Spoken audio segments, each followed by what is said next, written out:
কিশোর কিশোরীদের মেধামন সৃজনশীলতা বিকাশে দুর্গাপুরে ক্রীড়া ও সাংস্কৃতিক প্রতিযোগিতা অনুষ্ঠান সভায় সভাপতিত্ব করেন জেলা তথ্য অফিসের উপপরিচালক শেখ ওয়ালিদ ফয়েজ এবং সঞ্চালনায় ছিলেন তথ্য অফিসার সুমন রায়। প্রধান অতিথির বক্তব্যে জেলা প্রশাসক মোহাম্মদ ইলিয়াস মিয়া বলেন, তথ্য প্রযুক্তিকে কাজে লাগিয়ে তারুণ্যের শক্তিতে স্বনির্ভর বাংলাদেশ গড়তে হবে।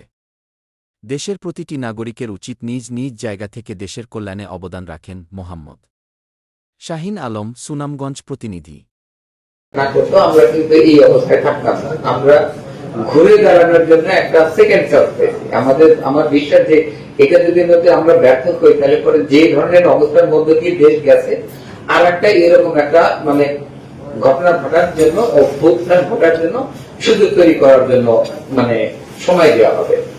22-এর স্লোগান ছিল যে যে আমাদের জেনারেশন রয়েছে সেই জেনারেশন যে সলিডারিটি সংহতি যদি তৈরি করা হয় তাহলে এটার ক্ষেত্রে যুবরা পৃথিবীতে সমাজের সামাজিক যে নিরাপত্তা এবং শান্তি এটা আরো অধিক সক্রিয় হবে। সেক্ষেত্রে যুবরা একটা বিরাট ভূমিকা। স্বাস্থ্য সচেতনতা আমাদের সবার জন্য খুব ইম্পর্টেন্ট। স্বাস্থ্য সচেতন সব মানুষেরই হওয়া উচিত, সব বয়সে। কারণ স্বাস্থ্য ঠিক না থাকলে কোনো কিছু ঠিক থাকে না, সেটা মানসিক এবং শারীরিক দুইটাই।